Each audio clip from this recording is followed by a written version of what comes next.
बिस्मिल्लाहिर्रहमानिर्रहीम। देखिए यहाँ तक हमने किया था। तो defect of the neural tube which marker will increase alpha fetoproteins और during C section structure damage causing cramps in the lumbar region, ठीक है ना, यूरेटर और ट्रू एपोट ureter crosses bifurcation of the common iliac artery, ठीक है। Ureter जो है वो क्रॉस करता है bifurcation of the common iliac artery को। जब यूरेटर अगर कट हो ड्यूरिंग सी सेक्शन या कोई भी लेप्रोटमी वगैरह में, तो क्या होता है, ऐसा ऐसा प्रेशर बिल्डअप होता है पेशाब का, और उसके बाद क्रैम्प्स होते हैं एब्डोमिनल के डिस्टेंशन के साथ, सीवियर पेनफुल होता है कंडीशन, ठीक है ना। उसके बाद आगे देखें, आगे हमारे पास है कि after paralysis sensitive to pain damage in thalamus, the so called thalamic pain syndrome, the person becomes sensitive even to normal stimuli, ठीक है। जब ये थैलेमस का इंजरी होती है ना, फॉर एग्जांपल हाथ कटा हुआ होता है ना, तो वो जो पेशेंट कहता है कि यार मेरी उंगली में जो है ना दर्द हो रहा है, तो वो थैलेमिक पेन सिंड्रोम है, ठीक है। In our society female death apart from the obstetrical death is domestic violence. अच्छा, obstetrical death common cause in our society is haemorrhage, ठीक है, हेमरेज होती है इसमें। अच्छा, ऑब्स्टेट्रिक डेथ में, अच्छा, हेमरेज से रिलेटेड एक और क्वेश्चन है, हेमरेज से रिलेटेड ये क्वेश्चन 151, इसको रोक के आप देख सकते हैं, लेकिन हम इसको बाद में पढ़ेंगे, ठीक है। अच्छा, ये जो ट्रू रिलेटेड ब्लैडर, तो ब्लैडर से रिलेटेड, ये ब्लैडर क्या होता है, bladder is separated from rectum by Denonvilliers fascia, ठीक है। ये हमने पहले भी पढ़ा है, पेशाब वाली जगह और छोटे पेशाब और बड़े पेशाब के बीच में डोनोविलर्स फेशिया होती है। नहीं हुआ तो फिस्टुला होता है, ठीक है। पेशाब में, छोटे पेशाब में बड़ा पेशाब आने लगता है, अगर इसमें ऑपरेशन के दौरान ये इंटेक्ट ना हो, तो इंजरी हो, हाइड्रोजेनिक इसकी इंजरी हो, तो sperm stored after ejaculation in the epididymis, ठीक है। अच्छा, होता क्या है कि जो BRS anatomy states seminal vesicles do not store spermatozoa as once thought. This is done by epididymis, ठीक है। The ductus difference and its ampulla, if only one is asked, prefer epididymis, ठीक है। तो ये क्या कहती है, कहती है कि seminal vesicles do not store spermatozoa, याद रखें। ये पहले हम सोचते थे कि स्पाइनल वेसिकल्स जो है ना वो स्पर्मेटोजोआ को स्टोर करते हैं, लेकिन ऐसा नहीं है। और this is my epididymis and ductus difference, ठीक है, और and it's ampulla, ductus difference का एम्प्यूला। अगर इनमें से कोई एक पूछा जाए तो एपिडिडिमिस को प्रेफर करें, नहीं हुआ तो इसको प्रेफर करें, ठीक है। और अगर ये दोनों ना हो, ये इसके साथ ये हो, तो ये प्रेफर करें, ठीक है, एम्प्यूला को प्रेफर करें। सबसे पहले एपिडिडिमिस, इसके साथ साथ देखते हैं हम स्पर्म पाथवे भी हम पढ़ के आगे चलते हैं, 1 मिनट। तो पाथवे ऑफ द स्पर्म अगर आप इधर से गौर से देख लें, तो ये देखें,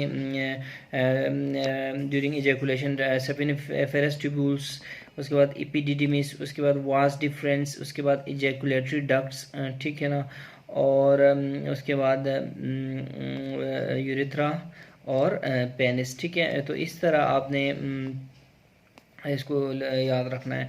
देखें इजैकुलेशन अंदर तो नहीं होती ना, इजैकुलेशन बाहर होती है, टिप ऑफ द पेनिस की तरफ, तो इसकी इसीलिए आप इसको कंफ्यूज ना करें। एपिडिडिमिस अंदर टेस्टिस के साथ होता है, मैं आपको ये अभी दिखाता हूँ, ठीक है। ई फॉर एपिडिडिमिस जो होता है ना, अंदर सेमिनिफेरस ट्यूब्यूल्स के टेस्टिस के पास होता है, ठीक है। तो इसको आपने समझना है, क्योंकि कभी कभी ई कंफ्यूज हो जाता है इजैकुलेटरी डक्ट्स के साथ। इजैकुलेशन बाहर नज़र आती है ना, तो इजैकुलेशन इस तरह निमोनिक बनाएं कि इजैकुलेशन करते हुए बाहर नज़र आती है ना, तो इजैकुलेशन भी बाहर का प्रोसेस होता है, अंदर का नहीं। इसके अलावा भी इसकी एनाटॉमी भी ऐसी है कि इजैकुलेटरी डक्ट्स बाहर होते हैं, अंदर नहीं होते, ठीक है ना। मैं आपको अभी पूरी एक दिखाता हूँ। ये देखें यहाँ पे, ये देखें यहाँ पे अगर आप गौर करें ना, तो ये देखें हमारा ये टेस्टिस है, ठीक है। उसके बाद टेस्टिस के ऊपर ही लगा हुआ चादर देखें, ये एपिडिडिमिस है, ये इजैकुलेटरी डक्ट नहीं है, ठीक है। एपी ऊपर टेस्टिस के साथ ऐसे लगी हुई है, फिर एपिडिडिमिस के जब जाती है ऐसे निकल के ये वास डिफरेंस बनाती है, इसको डक्टस डिफरेंस भी बोलते हैं। ये डक्ट है, देखें एपिडिडिमिस के बाद एक डक्ट बन रही है, इसको वास डिफरेंस या डक्टस डिफरेंस। फिर ये डक्टस डिफरेंस आगे जाती है, आगे जाके इसका एक एम्प्यूला होता है डक्टस डिफरेंस का, फिर वो आगे जाके क्या बनता है, यहाँ आके देखें urethra root of the penis के पास ये देखें इजैकुलेटरी डक्ट बन जाता है, प्रोस्टेट के पास ही है ये इजैकुलेशन वगैरह। फिर इजैकुलेटरी मवाद चाहिए, ये वो प्रोस्टेट से भी लेके ऐसे ला के फिर यूरेथ्रा आ गया, ठीक है ना। यूरेथ्रा आ गया, और उसके बाद नीचे आ गया फिर पी फॉर पेनिस, ठीक है, यानी कि पेनिस से बाहर, ठीक है, इजैकुलेशन, ये इसका सही रूट है। अब देखें जो इजैकुलेशन है ना, इजैकुलेशन को सॉरी जो एपिडिडिमिस को समझने के लिए देखें, हमने ये यहाँ से छोटा सा पार्ट उठाया, ये ऐसे ऐसे ऐसे ये हिस्सा हमने बड़ा किया, यहाँ यहाँ क्या बनता है ये देखें आप, ये देखना बहुत ज़रूरी है।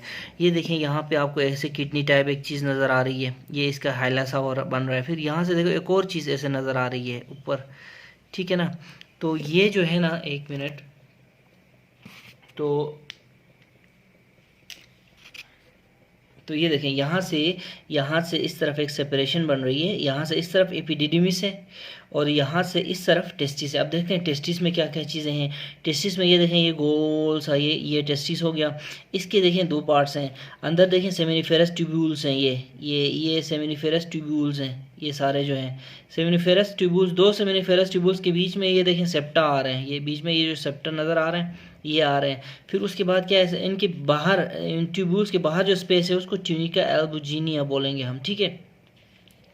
देखिए यहाँ सेमिनिफेरस ट्यूब्यूल्स ऐसे बनते हैं, बन के फिर बाहर एक जाल बिछाते हैं, बाहर आते हैं सारे कर्व होके, ऐसे इनकी रेज आती हैं बाहर, जाल बिछाते हैं जाल। फिर यहाँ से आगे तो एपिडिडिमिस हो गया ना, एपिडिडिमिस में भी ये रेज मिल के बनती हैं। एपिडिडिमिस के फिर पार्ट्स हैं हमारे, देखें testis, epididymis, epididymis head of the epididymis. अच्छा, उसके बाद नीचे आ जाए, नीचे टेल ऑफ द एपिडिडिमिस, ठीक है। ये हेड हो गया और टेल, ये एपिडिडिमिस के दो हिस्से हो गए, ठीक है। तो इनको इफरेंट डक्ट्यूल्स आ रहे हैं यहाँ से इफरेंट जो चीज़ जा रही है उसको इफरेंट बोलेंगे ना, जो चीज़ सीएनएस से जा रही है उसको इफरेंट ही बोलते हैं ना। इसी तरह जो चीज़ टेस्टिस से जा रही है उसको इफरेंट डक्ट्यूल्स बोलेंगे। यहाँ से सेमिनिफेरस ट्यूब्यूल्स ऐसे डक्ट्यूल्स निकल रहे हैं, ठीक है। जहाँ पे ये जो चीज़ें, ये सेमिनिफेरस ट्यूब्यूल्स हैं वो कन्वर्ज हो रही हैं ना टेस्टिस के अंदर, ये रेडी टेस्टिस कहलाता है, ठीक है। ये रेडी टेस्टिस आपने याद रखना है, ठीक है। अच्छा, उसके बाद देखें हेड हो गया, एपिडिडिमिस का टेल हो गया। उसके बाद देखें ये फिर कन्वर्ज हो गया और भी कम हो रही है, कम हो के ऐसे ऐसे ऐसे बना के बाहर डक्ट आ रही है, इसको कहते हैं डक्टस डिफरेंस, ठीक है। ये वास डिफरेंस है हमारा। वास डिफरेंस फिर आगे जाके देखें, वास डिफरेंस के बाद क्या क्या आएगा, इजैकुलेटरी डक्ट मैंने बताया था आपको, से वन, अब फिर नथिंग, तो फिर इसको आपने याद रखना है कि इसमें एक नथिंग भी है। उसके बाद फिर यूरेथ्रा, उसके बाद पेनिस, ठीक है ना। तो ये आपने सही से देखना है। उसके बाद फिर इजैकुलेटरी डक्ट, उसके बाद नथिंग, यूरेथ्रा और फिर पेनिस, ठीक है। ये हमारा ओवरऑल टेस्टिस का स्ट्रक्चर था। और रेटी टेस्टिस के बारे में हम थोड़ा और बात करेंगे नेक्स्ट इसी उसमें, ठीक है। तो एक क्वेश्चन है, what is the difference between seminal vesicles and seminal tubules, ये आपके लिए, ठीक है। तो ये एक और देखें जो related to the thalamic pain syndrome, अभी जो हमने एमसीक्यू पढ़ा था यहाँ पे MCQ number 19, after paralysis sensitive to pain damages in thalamus, ये वाला, ठीक है ना, थैलेमिक पेन सिंड्रोम। ये देखें, ये एमसीक्यू अभी इसका कंफर्म करते हैं। थैलेमिक पेन सिंड्रोम में क्या होता है कि पेन होता नहीं है लेकिन पेन फील होता है। इसको कहते हैं also called, this is also called central post stroke syndrome, ठीक है, CPSP, इसको कहते हैं CPSP, ठीक है ना। तो ये central post stroke syndrome thalamic syndrome हो गया। और उसके बाद देखें इसमें क्या होता है कि थैलेमिक लेयंस होते हैं शुरू में, इसकी वजह से स्ट्रोक हो जाता है, ठीक है। स्ट्रोक में थैलेमिक लेयंस होते हैं। और उसके बाद क्या होता है, शुरू में पैरेस्थीसिया होता है, वो आखिर में वीक्स 2 मंथ्स बाद एलोडाइनिया और डिस्थेजिया में कन्वर्ट हो जाता है, ठीक है। एलोडाइनिया मतलब ordinary pain less stimuli cause pain, इसको एलोडाइनिया कहते हैं। मतलब कोई ऐसा नहीं है कि कोई सुई चुभी है लेकिन उनको लगता है कि सुई चुभी और दर्द हो रहा है, ठीक है। अच्छा, उसके बाद डिस्थेजिया होता है ऑन द कंट्रालेटरल साइड, ठीक है। अच्छा, उसके बाद ये है कि ये क्या होता है कि 10% ऑफ द स्ट्रोक पेशेंट्स में ये होता है, ठीक है, थैलेमिक पेन सिंड्रोम, ये आपने याद रखना है। नेक्स्ट हमारे पास हमसे क्या आता है कि boy with testicular swelling, fever, viral infection. ये कौन सा वायरल इन्फेक्शन हो सकता है, टेस्टिस वाला, ठीक है ना। तो ये मम्स है, ठीक है। मम्स का देखें हमारे पास जो मम्स है, मम्स जो वायरस होता है बेसिकली वो होता है, सबसे पहले वायरस जो होता है ना एक RNA वायरस है, ठीक है। RNA, ये सारे RNA वायरसेस की टेबल है, ये देखें, ये यहाँ पे देखें RNA वायरस, तो ये भी RNA वायरस है, ठीक है। ये होता है जो होता है कि ये एनवेलप्ड होता है, ठीक है, और हेलिकल होता है। और पैरामिक्सो वायरस, ठीक है, ये आपने इस तरह निमोनिक देखना है कि P फॉर पारा का बड़ा, पारामी, ठीक है ना, पहले जो 3 है ना उनमें एक बड़ा एक छोटा, एक बड़ा एक छोटा, एक बड़ा एक छोटा करके, ठीक है। पी से पैरा इन्फ्लुएंजा, आर से रेस्पिरेटरी सिंसिटियल वायरस, और एम से मीजल्स एंड मम्स, ठीक है। ये फिर देखें ब्रोंकोलाइटिस इन बेबीज़, ठीक है, ये फिर ग्रुप बनाता है। तो ये आपने याद रखना है, ठीक है। तो ये पैरामिक्सो वायरस की ये जो है ना मेडिकल इम्पोर्टेंस है। ये एक आरएनए वायरस है और एनवेलप्ड हेलिकल है, ठीक है।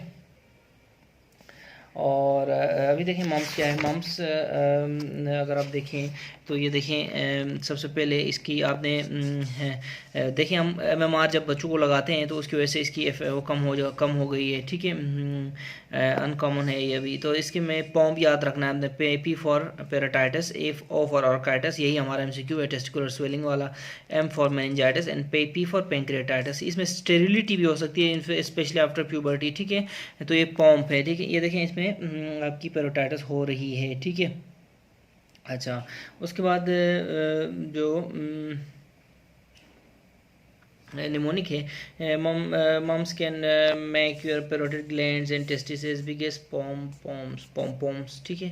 तो पॉम याद रखना, पेरोटाइटिस और ऑर्काइटिस, मेनिंजाइटिस और पेंक्रियाटाइटिस, ठीक है। तो ये हेमोफीलिया जो है, ये क्वेश्चन नंबर जो है 97 है। Haemophilia A gene located on x chromosome, ठीक है ना। ये देखें haemophilia A gene located on x chromosome, ये 97 में। तो हेमोफीलिया ये देखें, ये हमारे पास हेमोफीलिया आपको नज़र आ रहा है। ये देखें एक्स लिंक्ड रिसेसिव डिसऑर्डर्स में हेमोफीलिया A एंड B दोनों हैं, ठीक है ना। और उसके बाद इसका इन जो एक्स लिंक्ड रिसेसिव डिसऑर्डर्स का एक न्यूमोनिक भी इधर लिखा हुआ है।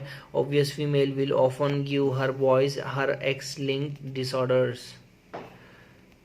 obvious female, O for ornithine trans, और F for Fabry's disease, Wiskott और Eldridge G6PD deficiency, उसके बाद ocular albinism and this and that, ठीक है। ये आपने एक रोक के आप देख भी सकते हैं, ठीक है।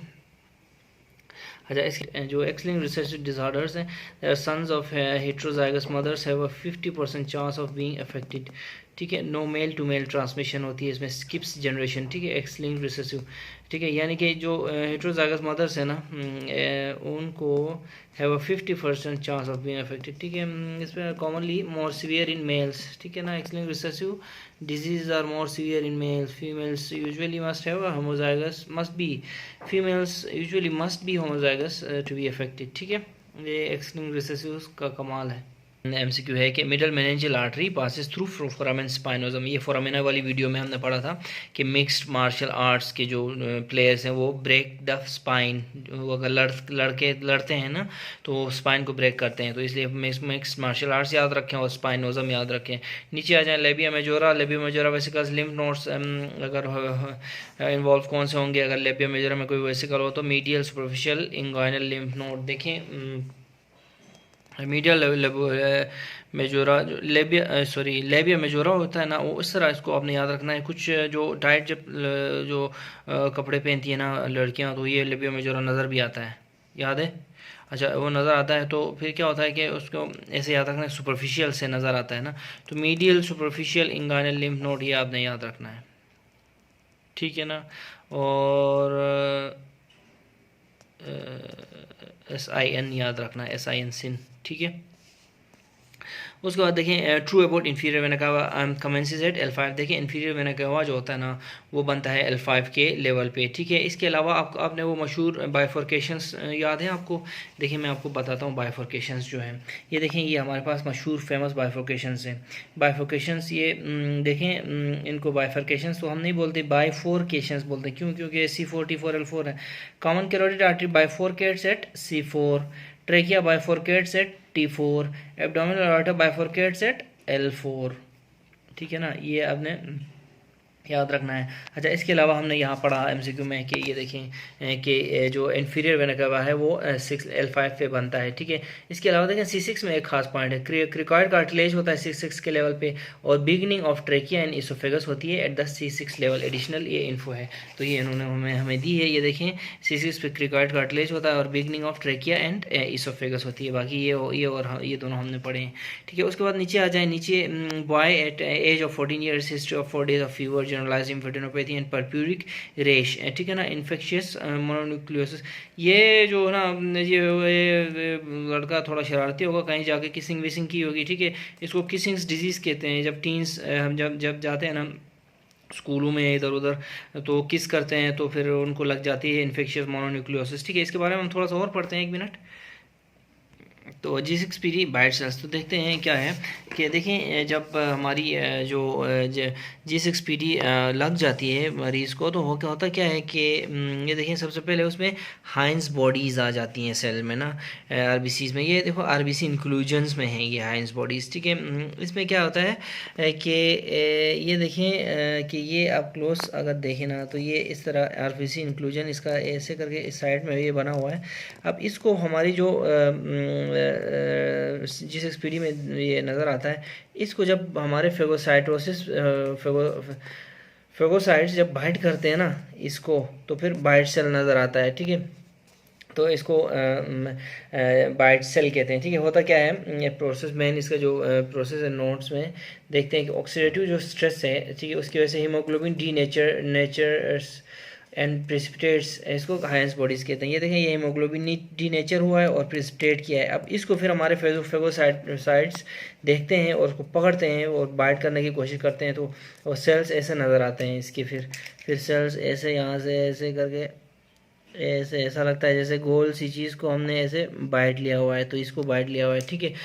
तो इसको हम बाइट सेल्स कहते हैं। ये हमारे नज़र आते हैं G6PD डेफिशिएंसी में। अच्छा, ये हमारे RBC इंक्लूजन्स में देखें, ये देखें जो बेजोफिलिक स्टिपलिंग है, ठीक है ना, सिट्रोब्लास्टिक एनीमिया यानी कि लेड पॉइजनिंग में ये होती है बेजोफिलिक स्टिपलिंग।